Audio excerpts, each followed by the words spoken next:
स्वागत है आपका अपने चैनल एकलव्य स्टडी पॉइंट पे। और मेरा नाम है सचिन और आज की इस वीडियो में हम पढ़ने वाले हैं क्लास 11th की ज्योग्राफी। और बुक का नाम है भारत भौतिक पर्यावरण और इसका ये तीसरा चैप्टर है। इसका नाम है अपवाह तंत्र और ये इसका पार्ट फर्स्ट है। पार्ट सेकंड में हम इस चैप्टर को कवर कर लेंगे। और अगर आपका कोई क्वेश्चन या कोई डाउट हो तो आप हमें इंस्टाग्राम पे फॉलो कर सकते हैं। यूजर नेम आपके सामने है। तो आज का जो हमारा चैप्टर है अपवाह तंत्र, इसका हमें थोड़ा सा इंट्रोडक्शन पता होना चाहिए ताकि हम चैप्टर को और अच्छे से समझ पाएं। तो अपवाह का मतलब क्या होता है कि निश्चित वाहिकाओं के माध्यम से हो रहे जल प्रवाह को हम अपवाह कहते हैं। ठीक है, जल का जो प्रवाह होता है, या इसको हम ऐसे समझ सकते हैं कि जो जल की मात्रा, ठीक है, जल की वह मात्रा जो जल धाराओं के रूप में या नदियों के रूप में, नालों के रूप में एक निश्चित मतलब बहती रहती है, उसमें प्रवाह होता रहता है, वो भी आपका अपवाह कहलाता है। ठीक है, बहाव मतलब जो होता रहता है लगातार। तो निश्चित वाहिकाओं के माध्यम से, अब ये वाहिका क्या हो सकती है, आइए देखते हैं कि किसके मतलब द्वारा ये जल जो है ये इसका अपवाह हो सकता है। एक तो है नदियाँ। ठीक है, नदियों से आपका पानी बहता रहता है। नाले, नालों का पानी बहता है। ठीक है, या और कोई जल निकास का तंत्र है। ठीक है, जिनसे वर्षा जल है या कोई भी किसी प्रकार का जल है वो बहता है लगातार। और मतलब किसी बड़ी, और वो जल बहता बहता एक उसका लास्ट जो डेस्टिनेशन होगा, मतलब वो जल जो वो नदी होगी या कोई नाला होगा या कोई भी ऐसा चीज हो, मतलब कोई भी ऐसी चीज होगी, वो बहते हुए लास्ट में एक उसका अंत होगा। या तो वो किसी झील में जाके खत्म हो जाएगा या किसी तालाब में या किसी सागर में, ठीक है, समुद्र में। तो इसी प्रकार से ये हमारा अपवाह के अंदर जो वाहिका का जो एक मतलब है वो मैंने आपको बताया कि नदियां, नाले या इन सब के माध्यम से जो जल का प्रवाह होता है। ठीक है, अब आपको समझ में आ गया होगा।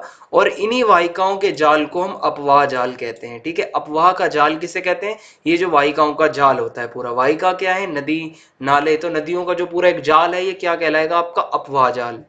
आगे बढ़ते हैं। एक नदी तथा उसकी सहायक नदियों द्वारा अपवाहित क्षेत्र को अपवाह द्रोणी कहते हैं। तो ये इसका मतलब आपको मैं समझाऊंगा। जैसे एक नदी है गंगा और एक उसकी सहायक नदी मान लो है यमुना। तो जो गंगा और उसकी सहायक नदी है यमुना, उन दोनों के द्वारा मिलकर जो भी क्षेत्र होगा जहां पर वो बहती हैं, जहां वो अपवाहित होती हैं, ठीक है, जहां उनका प्रवाह होता है, जहां वो नदियां बहती हैं, तो वो पूरा क्षेत्र कहलाता है अपवाह द्रोणी। ठीक है, तो इस प्रकार से आप समझ गए होंगे अपवाह द्रोणी क्या होती है कि नदी तथा उसकी सहायक नदियों द्वारा जो पूरा एक बहा हुआ क्षेत्र होता है जहां पे वो नदियां बहती हैं, उस पूरे क्षेत्र को अपवाह द्रोणी कहा जाता है। अब आपको एक मैं मैप दिखाऊंगा। इस मैप के अंदर भारत के अंदर जितनी भी हमारी नदियां बहती हैं वो सबके नाम लिखे हुए हैं। आप इनको एक बार जरूर देखें। आप देख सकते हो ऊपर है इंडस नदी आपकी, सिंधु जिसे कहते हैं, झेलम, चेनाब और सतलुज है आपकी। ठीक है, और व्यास है। और आप इसी तरीके से देख सकते हो गंगा भी है, यहाँ गोमती है, घाघरा है, सोन नदी है, कोसी नदी है। ठीक है, यमुना नदी है, चंबल नदी है, जो मेन मेन जो आपको बता रहा हूँ, साबरमती नदी है, लूनी है, नर्मदा है, तापी है, महानदी, पेनगंगा, गोदावरी है, कृष्णा है, तुंगभद्रा है। और आप इसी तरीके से और भी देख सकते हो, कावेरी है जो नीचे है आपकी। ठीक है, तो ये हमारी कुछ मेन मेन नदियां हैं जो हमारे इंडिया में बहती है। एक ये ब्रह्मपुत्र आप देख सकते हो, हुगली है यहाँ पे, पद्मा। ठीक है, अभी ये भी जानेंगे कि पद्मा एक ऐसी नदी है जिसको आप जानते हो, ये उसका दूसरा नाम है, तो पद्मा भी आपको बताऊंगा। तो आपको एक मैप मैंने दिखा दिया है, चाहो तो आप इसका स्क्रीनशॉट ले लो, आपको ये काम आने वाला है मैप काफी। तो भारत के अंदर जो अपवाह तंत्र है, जो ये जल का लगातार जो बहाव होता है, ठीक है, जल धाराओं के रूप में ये जो पूरा एक तंत्र बना हुआ है, ये दो भागों में इसको हम बांटते हैं। एक है हमारा हिमालयी अपवाह तंत्र और एक है प्रायद्वीपीय अपवाह तंत्र। इसको हम हिमालय की नदियां भी कहते हैं और प्रायद्वीपीय नदियां भी कहते हैं। ठीक है, प्रायद्वीपीय भाग आपको पता है भारत का जो नीचे का आकार का जो ये है, भारत का ये हिस्सा हमारा प्रायद्वीप का हिस्सा जो है, इसका इसके अंडर में जो नदियां बहती हैं वो प्रायद्वीपीय नदियां हैं। और हिमालय नदियां वो हैं जिनका उद्गम हिमालय से है, जो हिमालय से स्टार्ट होती हैं। ठीक है, जो हिमालय की हैं नदियां। तो ये हो गया, दो भागों में हम इसको बांटते हैं अपवाह तंत्र को। तो ठीक है, आप देख पाएंगे कि हिमालय नदियां, जैसे एक उदाहरण बताता हूँ हिमालय नदी का, जैसे गंगा। ठीक है, गंगा आपकी हिमालय से ही आती है होती हुई, जो नदी का उद्गम है, हिमनद जो है वो वहीं से ही स्टार्ट होती है, हिमालय नदी है कि। और बाकी आपको मैं प्रायद्वीपीय नदियों के बारे में भी पढ़ाऊंगा। तो आगे चलते हैं। जैसे भारत के अंदर अपवाह तंत्र टॉपिक है, अब हम इसमें पढ़ेंगे हिमालय अपवाह के बारे में। हिमालय नदियां या हिमालय अपवाह, ठीक है, हिमालय से आने वाली जो नदियां हैं। तो ये जो हिमालय का अपवाह तंत्र है, जहाँ जो मतलब हिमालय की जो नदियां हैं, ये काफी लंबे समय के एक मतलब टाइम पीरियड में इनका विकास हुआ है, ठीक है। और अभी भी लगातार इनका विकास हो रहा है, और ये एक नवीन तंत्र है, मतलब कहा जाएगा तो ये एक नदियां जो है ये नई नदियां हैं। और प्रायद्वीपीय जो अपवाह तंत्र है वो काफी पुराना और प्राचीन है। और ये जो हिमालयी अपवाह तंत्र है, हिमालय नदियां नई नदियां हैं। और इनके अंदर जो मेन मेन नदियां हैं हिमालयी नदियों के अंदर, एक है गंगा नदी, एक है ब्रह्मपुत्र नदी, और एक है सिंधु नदी। तो ये तीन नदियां, ये बहुत फेमस नदियां हैं, आपको इनके नाम याद रखने हैं। ये हिमालय नदियां, ये तीन फेमस हैं। और ये नदियां जो हैं ये 12 मासी होती हैं। 12 मासी का मतलब है ये 12 के 12 महीने इन नदियों में पानी रहता है, ये कभी नदियां सूखती नहीं है। और ये सूखती इसलिए नहीं है क्योंकि इसका कारण है इसके पीछे, ये बारिश पर निर्भर नहीं रहती। ये नदियां जो है बर्फ के पिघलने पर बनती हैं। बर्फ का पानी जो है वो जैसे जैसे बर्फ पिघलती है, वो बर्फ का पानी फिर धीरे नीचे नीचे नदी के रूप में उतरने लगता है।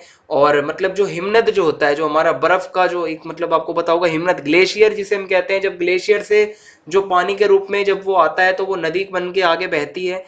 और ये 12 मंथ तक हमेशा इसमें पानी रहता है क्योंकि बर्फ हमेशा पिघलती रहती है। और उसके साथ साथ अगर बारिश भी हो जाए तो इस नदी का स्तर और ज्यादा बढ़िया हो जाता है। तो इस प्रकार हम कह सकते हैं कि जो हिमालयी अपवाह है या हिमालय नदियां जो हैं ये कभी भी सूखती नहीं है, ये हमेशा 12 महीने बहती हैं। और देखा जाए ये नदियां गहरे गॉर्ज बनाती हैं। गॉर्ज आपको पता होगा कि मतलब गॉर्ज जो है एक मतलब मैंने इसका चैप्टर पिछली बुक में आपको पढ़ाया था, जो शायद अब की बार आपके सिलेबस में नहीं है, वो वाला 7वां चैप्टर। तो गॉर्ज क्या है कि मतलब घाटियों की एक तरी से मतलब एक आकृति बनी होती है, आप गूगल पे इसको सर्च मार के देख सकते हो। जो गॉर्ज है वो नदियां अपने मार्ग में कटाव करते करते करते करते एक गोर्ज का निर्माण कर देती हैं लगातार अपर्दन करने से, ठीक है। और वो गोर्ज बन जाता है। और मतलब कहने का ये है कि ये नदियां अपने मार्ग में जब ये बहती हैं तो ये गोर्ज का निर्माण करती हैं, ठीक है। और ये गहरी गहरी घाटियों का निर्माण करती हैं। और ये नदियां अपने पर्वतीय मार्ग में वी आकार की घाटियां बनाती हैं, ठीक है। वी आकार की घाटियां जो है मतलब ये एक आकृति होती है जो ये नदियां बनाती हैं, ये इसकी विशेषता है। और ये नदियां जो है हिमालय से निकलकर उत्तरी भारत के उपजाऊ मैदानों में बहती हैं, ठीक है। ये जो हिमालय नदियां हैं इनका जो उद्गम होता है, जो इनकी जो मतलब स्टार्टिंग होती है वो हिमालय से होती है। और हिमालय से होते होते ये उपजाऊ मैदानों में आती हैं, उत्तर भारत में ये बहती हैं ज्यादातर नदियां। और ये नदियां उत्तर भारत से बहते हुए फिर ये जाती हैं बंगाल की खाड़ी में। इनका जो अंत होता है जाके जहां ये समुद्र में मिलती हैं, वो ये जाके मिलती हैं बंगाल की खाड़ी में। और ये हिमालय अपवाह तंत्र जो है ये एक नवीन तंत्र है, मैंने आपको बताया ये काफी नया है। और हिमालय नदियां नई नदियां हैं। और यहाँ नदियां विसर्प बनाती हैं, जो हिमालय नदियां हैं यहाँ पर नदियां विसर्प बनाती हैं। और नदियां अपने मार्ग भी बदलती रहती हैं बहते हुए, ये अपने क्या करती हैं रास्ता भी बदलती हैं नदियां। और ये नदियां हिमालय के हिमाच्छादित क्षेत्रों से जल प्राप्त करती हैं और हमेशा बहती रहती हैं। हिमाच्छादित का मतलब होता है कि बर्फ से ढके हुए इलाके जो हैं हिमालय के, वो बर्फ के ढके हुए इलाकों में से जो ग्लेशियर्स होते हैं वहां से जब वो पिघलते हैं पानी निकलता है तो ये नदियां वहां से प्राप्त करके जल और फिर आगे बहने लगती हैं। और हमेशा इनके कारण ये बहती रहती हैं। हिमालय के अंदर जो हिमाच्छादित क्षेत्र हैं, जो बर्फीले क्षेत्र हैं, वहां से पानी कभी खत्म नहीं होता। और यही कारण है ये 12 महीनों तक हमेशा बहती रहती हैं। अब ये नदियां जो है अपने विकास की युवावस्था में, ठीक है। मतलब ये नदियां जो हैं ये मैंने आपको बताया नई नदियां हैं, ठीक है, नई हैं। और जैसे कि मैंने आपको बताया था जो प्रायद्वीपीय नदियां हैं वो काफी पुरानी नदियां हैं और अपनी प्रौढ़ावस्था में है, मतलब वो काफी पुरानी नदियां हैं वो। और ये नदियां जो है अपनी युवावस्था में है। और ये अपने मार्ग में अपर्दन का कार्य करती हैं और डेल्टा का निर्माण भी करती हैं। आपको डेल्टा पता होगा, डेल्टा क्या होता है, जहाँ नदी समाप्त होती है जब वो समुद्र में जाके मिलती है तो वो वाई आकार से एक ऐसी मतलब एक आकृति बना देती है, उल्टा वाई। और उसमें क्या होता है कि वो अपने साथ जितने भी अवशेष और वो अवसाद बहाकर लाई होती है अपर्दन के द्वारा, वो समुद्र के किनारे पर जहां पर वो उसको छोड़ती रहती है, फिर उसको धीरे धीरे जमाने लगती है क्योंकि नदी की स्पीड एकदम धीरे हो जाती है। और वो अपने साथ जितनी भी कंकड़ पत्थर मिट्टी लाई होती है वो उसके किनारे उसको फिर जमा करने लगती है, और वो हमारा डेल्टा कहलाता है। और गंगा ब्रह्मपुत्र डेल्टा, आपने इसका नाम सुना होगा। ये दुनिया का सबसे फेमस डेल्टा है और ये सबसे तेजी से बढ़ने वाला डेल्टा है भारत का। ठीक है, तो गंगा ब्रह्मपुत्र डेल्टा जो है काफी फेमस है और भारत का सबसे तेजी से मतलब बढ़ने वाला एक डेल्टा है। अब हम बात करेंगे हिमालय नदियों की विशेषताएं पढ़ेंगे, जिसमें से एक एक नदी करके हम सबके बारे में पढ़ेंगे।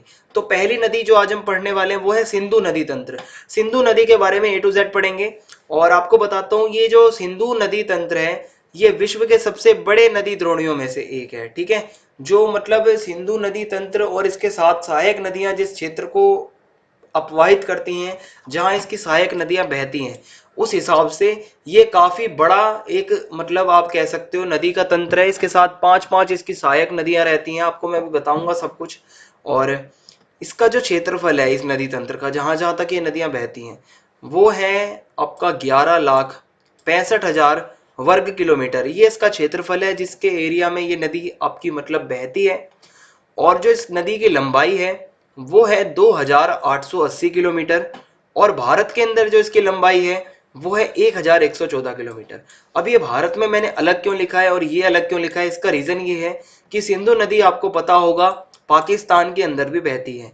तो इसकी जो टोटल लंबाई है वो आपकी 2,880 किलोमीटर है और जितना हिस्सा इसका भारत में बहता है वो है इसकी लंबाई 1,114 किलोमीटर। और भारत में यह हिमालय नदियों में से सबसे पश्चिमी नदी है। हमारा वर्ल्ड मैप अगर हम देखेंगे, आपको मैं एक बारी सॉरी वर्ल्ड मैप नहीं, इंडिया का मैप आपको दिखाना चाहूंगा। इसमें आप इंडस नदी देख सकते हो, ये सबसे ऊपर। ठीक है, इंडस। तो ये मतलब भारत के अंदर ये बहती है आपकी पश्चिम दिशा में चली जाती है। फिर ये तो ये भारत के अंदर जो नदियां बहती हैं उसमें सबसे पश्चिमी नदी जो है वो सिंधु नदी है। ठीक है, भारत की नदियों में से जो हिमालय नदियां हैं, हिमालय से निकलने वाली जितनी नदियां हैं उनमें से सबसे पश्चिम में बहने वाली नदी है वो सिंधु है। और सिंधु नदी का उद्गम यानी सिंधु नदी कहां से स्टार्ट होती है, ये तिब्बती क्षेत्र, जो तिब्बत का इलाका है, कैलाश पर्वत श्रेणी का, आपने सुना होगा कैलाश पर्वत। तो कैलाश पर्वत श्रेणी का वहां पे एक जगह है भोगुरचू और उसके नजदीक में एक हिमनद है, वहां से सिंधु नदी निकलती है। ठीक है, तो कहां पर है इसका पूरा एड्रेस आप अगर याद रख पाओ, तिब्बत के इलाके में कैलाश पर्वत श्रेणी के अंदर भोगुरचू नाम की एक जगह के नजदीक से एक हिमनद, वहां से सिंधु नदी अपनी चलती है। और तिब्बत में इस नदी को सिंगी खंबान कहते हैं या शेरमुख भी कहते हैं। तो इसका नाम एक और भी है तिब्बत में, इसको इस नाम से भी जाना जाता है। और लद्दाख और जास्कर श्रेणियां, जो लद्दाख की श्रेणियां हैं, पर्वत श्रेणियां, और आपकी जास्कर की, इसके बीच से उत्तर पश्चिम दिशा में बहती हुई लद्दाख और बालिस्तान से गुजरती है। अब ये नदी तंत्र जब आप पढ़ते हो तो आपको ये क्षेत्र याद रखने होते हैं कि ये नदियां कहां कहां से बहती हुई जा रही हैं। तो ये जो आपका क्षेत्र आया है आपको याद रखना है कि ये कहां जाती है, लद्दाख और जास्कर श्रेणियां इनके बीच में से उत्तर पश्चिम दिशा में बहती हैं और फिर ये लद्दाख और बालिस्तान से गुजरती हुई जाती हैं। लद्दाख श्रेणी को काटते हुए ये नदी जो है जम्मू कश्मीर में गिलगित के पास एक दर्शनीय महाखड्ड का निर्माण करती है। महाखड्ड आपका मतलब गोर्ज, वी आकार की घाटी के आकार का ही मतलब आप कह सकते हो एक महाखड्ड जो है ये बनाती है और काफी देखने लायक होता है वो, और इसकी ये एक विशेषता है। और ये पाकिस्तान के अंदर चिल्लस के निकट दर्दिस्तान, यहाँ पर जो है पाकिस्तान के अंदर जगह है चिल्लस और वहां पर एक जगह है दर्दिस्तान, वहां पर ये जो इलाका है दर्दिस्तान का, ये वहां पर एंट्री करती है सिंधु नदी। और सिंधु नदी की बहुत सारी सहायक नदियां जो है हिमालय पर्वत से निकलती हैं। अब सिंधु नदी की सहायक नदियां कौन सी हैं जो हिमालय से निकलती हैं, हिमालय पर्वत से? एक है शयोक, एक है गिलगित, एक है जास्कर, एक है हुंजा, नुब्रा, शिगार, गास्टिंग और द्रास। ठीक है, तो ये कुछ ऐसी नदियां थी जो सहायक नदियां जो है सिंधु की और जो हिमालय पर्वत से निकलती हैं। और सिंधु नदी का एक दृश्य है आप अपने सामने देख सकते हो। आगे बढ़ेंगे। अब जो सिंधु नदी की कुछ मुख्य सहायक नदियां हैं, आप कह सकते हो एक नदी होती है जो बहुत बड़ी होती है और कुछ नदियां होती हैं जो छोटी छोटी होती हैं। तो वो छोटी नदियां जो होती हैं उसको हम ट्रिब्यूटरी रिवर्स कहते हैं, मतलब जो बड़ी नदी के साथ बहती हूँ और एक नदी को मतलब उसकी ताकत और बढ़ाती हूँ। ठीक है, सहायक नदियां। तो उसमें से जो सिंधु नदी है उसकी 5 मुख्य सहायक नदियां हैं फेमस जो हैं, मेन मेन। एक है झेलम, एक है चेनाब, रावी, व्यास, सतलुज। अब इन 5 सहायक नदियों की विशेषताएं आपको मैं बताने वाला हूं, आपको ताकि पता होना चाहिए। सिंधु नदी के बारे में जितना मैंने आपको बताया आपको याद रहना चाहिए। अब हम पढ़ेंगे पहली जो सहायक नदी है झेलम। तो झेलम की विशेषता ऐसी है कि ये काफी महत्वपूर्ण सहायक नदी है और इसका जो उद्गम है, मतलब इसकी स्टार्टिंग जो होती है झेलम नदी की, वो कश्मीर घाटी के दक्षिण पूर्वी भाग में, जो कश्मीर घाटी का इलाका है उसका जो दक्षिण पूर्वी भाग में पीर पंजाल गिरिपद, ठीक है, पीर पंजाल आपने अगर सुना हो इसका नाम, पीर पंजाल गिरिपद, ये एक गिरिपद है पीर पंजाल। यहाँ पर एक झरना है जिसका नाम है वेरी नाग। तो वेरी नाग झरने से आपकी झेलम नदी जो है वो निकलती है और पाकिस्तान में प्रवेश करने से पहले ये नदी जो है श्रीनगर और वूलर झील से बहते हुए एक तंग और गहरा महाखड्ड जो है वहां से गुजरती है। एक गहरे गोर्ज से होते हुए ये नदी गुजरती है झेलम, और पाकिस्तान में झंग के पास ये चेनाब से मिलती है। तो झेलम नदी चेनाब से कहां पर मिलती है ये याद रखना, पाकिस्तान में इलाका है एक झंग नाम से, वहां पे ये चेनाब नदी से मिल जाती है। अब हम पढ़ेंगे चेनाब नदी के बारे में क्या विशेषताएं हैं। तो ये सिंधु की सबसे बड़ी सहायक नदी है। एक बहुत ही इंपॉर्टेंट पॉइंट याद रखने का कि सिंधु की सबसे बड़ी सहायक नदी जो है वो चेनाब है, और ये दो सरिताओं के मिलने से बनती है, मतलब दो पतली पतली नदियां आगे मिलती हैं तब ये चेनाब नदी बनती है। तो चेनाब जो दो सरिताओं से मिलकर बनती है उसका नाम है चंद्रा और भागा। चंद्रा और भागा नाम से दो सरिताएं हैं जो मिलकर चेनाब बनाती हैं, और ये सरिताएं जो है हिमाचल प्रदेश में केलांगू के निकट तांडी में आपस में मिलती हैं। अब एक इलाका तो होता होगा जहां पर ये नदियां जो है चंद्रा और भागा दो अलग अलग आकर मिलती होंगी, वो इलाके का नाम है तांडी। तांडी से फिर ये आगे बन जाती है चेनाब, ठीक है, और इसलिए इसको चंद्रभागा नाम से भी जाना जाता है, ठीक है। आगे बढ़ेंगे, अगली नदी है रावी। ये सभी हम जो पढ़ रहे हैं सिंधु नदी की प्रमुख जो है सहायक नदियां हैं। रावी नदी के बारे में पढ़ते हैं। तो ये सिंधु की एक और महत्वपूर्ण नदी है।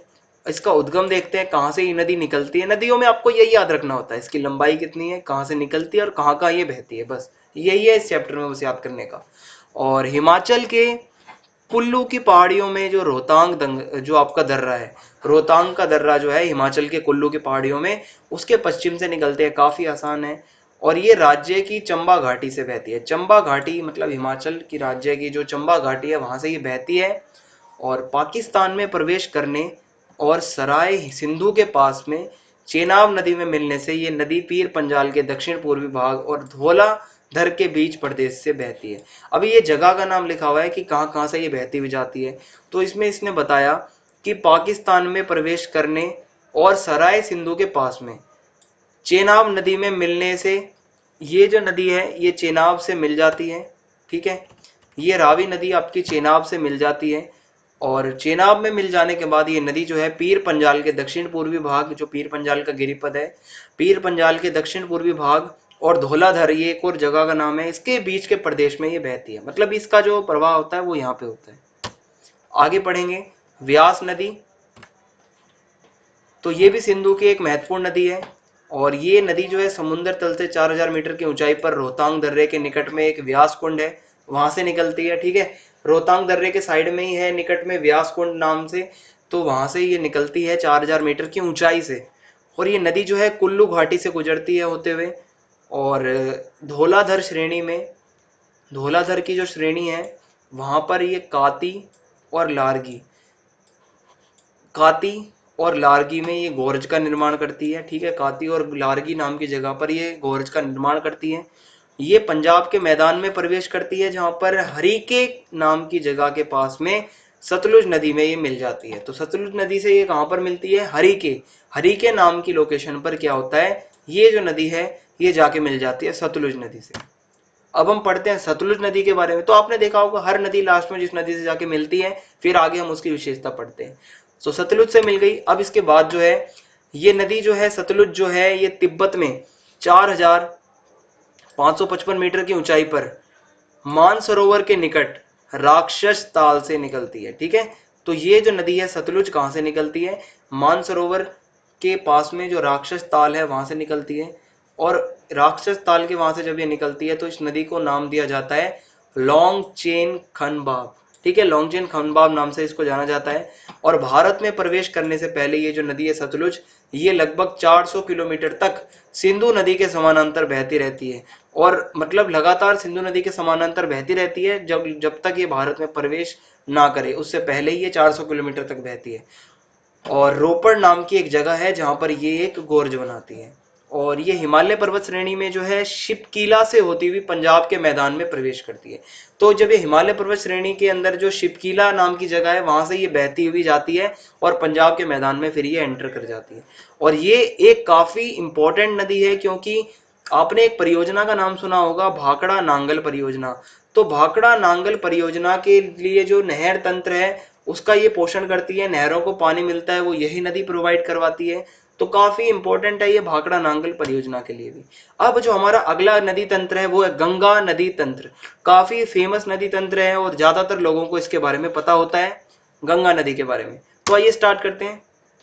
गंगा नदी तंत्र, बात की जाए इसकी द्रोणी की, जो इसका अपवाहित क्षेत्र है, मतलब कितने क्षेत्र में ये बहती है, उसकी दृष्टि से भी काफी इंपॉर्टेंट है। ये काफी बड़ा इसका अपवाद, इसकी अपवाद द्रोणी बहुत बड़ी है और ये काफी बड़े क्षेत्र पर बहती है और नदियां काफी हैवी हैवी हैं इसके अंदर। और मतलब जो ये पूरा तंत्र है गंगा नदी का, और गंगा नदी तो है ही अपने आप में बहुत बड़ी नदी। और इसका सांस्कृतिक महत्व जो है वो भी बहुत ज्यादा है क्योंकि हिंदुत्व, जो मतलब जो हिंदुत्ववादी लोग हैं या हिंदू लोग हैं, हिंदू धर्म के लोग हैं, उनके लिए गंगा जैसी जो पवित्र नदी है वो भारत में मतलब बहुत मायने रखती है गंगा नदी। और बात की जाए उत्तराखंड के अंदर उत्तरकाशी जिला है और उत्तरकाशी के अंदर गोमुख नाम की जगह है और गोमुख के पास में एक हिमनद है गंगोत्री, जहां से गंगा नदी निकलती है। तो आपको याद होना चाहिए गंगा नदी कहां से चलती है, उत्तराखंड में उत्तरकाशी जिला है, उत्तरकाशी जिले में गोमुख नाम की जगह है, गोमुख के अंदर गंगोत्री हिमनद है, मतलब गोमुख के ही आसपास, और उस हिमनद से फिर ये गंगा नदी निकलती है। गंगा नदी गंगा कब कहलाती है ये भी याद रखना, जब ये अपनी स्टार्टिंग से निकलती है तो इसका नाम गंगा नहीं होता, ये दो नदियों से मिलकर गंगा नदी बनती है। जहां पहली नदी जो है भागीरथी नाम से मतलब ये जानी जाती है जब निकलती है, और देवप्रयाग नाम की जगह है जहां पर भागीरथी और अलकनंदा, ये दो नदियां हैं, हिमालय नदियां हैं, भागीरथी और अलकनंदा, ये दोनों नदियां जब मिल जाती हैं आपस में देवप्रयाग के अंदर, देवप्रयाग नाम की जगह है, तो ये भागीरथी और अलकनंदा मिलकर गंगा नदी बना देती है। फिर आगे ये गंगा के नाम से जानी जाती है। समझ में आ गया। अब देखेंगे गंगा नदी जो है हरिद्वार के अंदर जब वो प्रवेश करती है तो वो मतलब मैदान के इलाके में प्रवेश कर जाती है। गंगा नदी सबसे पहले अगर मैदान में आती है तो वो हरिद्वार से होते हुए आती है। हरिद्वार आप में से जानते भी होंगे आप कि वहां पर गंगा नदी का जो बहाव है काफी तेज रहता है, और हरिद्वार से फिर वो दक्षिण की ओर जाती है। ठीक है, दक्षिण से मतलब हरिद्वार से बहती बहती फिर वो दक्षिण दिशा में मुड़ जाती है, दक्षिण के बाद वो पूरब की ओर बहने लग जाती है, हमारे इंडिया के पूर्वी भाग में बहने लग जाती है, और अंत में ये दक्षिण मुखी हो जाती है, दक्षिण की साइड, पूरब के बाद फिर दक्षिण में चली जाती है, और फिर ये दो धाराओं में बढ़ जाती है। ये नदी जो गंगा थी काफी बड़ी नदी, ये फिर लास्ट में जाके दो धाराओं में बढ़ जाती है, एक है भागीरथी और दूसरी है हुगली। हुगली नदी भी आपने सुना होगा, वो यहीं से ही निकलती है गंगा नदी के अंदर से। ठीक है, तो हुगली नदी और भागीरथी में बढ़ जाती है, और जब ये बांग्लादेश में प्रवेश करती है तो इसका नाम पद्मा हो जाता है। ठीक है, समझ में आ गया आपको। तो ये नदी जब ये बांग्लादेश में प्रवेश कर जाती है तो इसका नाम फिर पद्मा हो जाता है। और गंगा नदी की जो लंबाई है याद रखना 2525 किलोमीटर, 25 किलोमीटर। ठीक है, तो ये गंगा नदी की लंबाई है और ये भारत का सबसे बड़ा अपवाह तंत्र है, सबसे बड़ी नदी है, और आप कह सकते हो सबसे एक मतलब इसका अपवाह तंत्र काफी बड़ा है। ठीक है, इसके सहायक नदियां और ये जो मिलकर बहुत बड़े क्षेत्र में बहती हैं, और इसके उत्तर में हिमालय से निकलने वाली बारहमासी नदियां भी इसमें आकर मिल जाती हैं। ठीक है, तो काफी इंपॉर्टेंट नदी है गंगा। और बात की जाए यमुना, तो यमुना नदी आपने सुनी होगी, ये गंगा की सबसे पश्चिमी और सबसे लंबी सहायक नदी है। ठीक है, सबसे पश्चिम में जो गंगा की सहायक नदी है वो यमुना है, और सबसे लंबी सहायक नदी भी यमुना है। सोन नदी है जो इसके राइट किनारे पर मिलती है, जो कि एक इसकी सहायक नदी है। लेफ्ट तट पर अगर देखें तो लेफ्ट तट के ऊपर जो है जो महत्वपूर्ण सहायक नदियां हैं, एक है रामगंगा, गोमती, घाघरा, गंडक, कोसी और महानंदा। ये नदियां हैं जो इसके लेफ्ट किनारे पे, लेफ्ट तट पर इसको मिलती हैं, और जो सोन नदी है वो राइट किनारे पर मिलती है सहायक नदी, और यमुना सबसे पश्चिमी नदी है जो मतलब सहायक नदी, जो कि इसके लिए काफी लंबी भी है सहायक नदी। तो यहाँ पर हमारा पार्ट फर्स्ट जो है समाप्त होता है। जल्दी पार्ट सेकंड करते हैं, और उसमें जो बचा हुआ हमारा अपवाह तंत्र है, प्रायद्वीपीय और ब्रह्मपुत्र नदी के बारे में, या जितना हमने और पढ़ना है वो हम कंटिन्यू करेंगे। तो इस वीडियो में इतना ही। जय हिंद, जय भारत। वीडियो को शेयर करना ना भूलें और चैनल को सब्सक्राइब कर दें।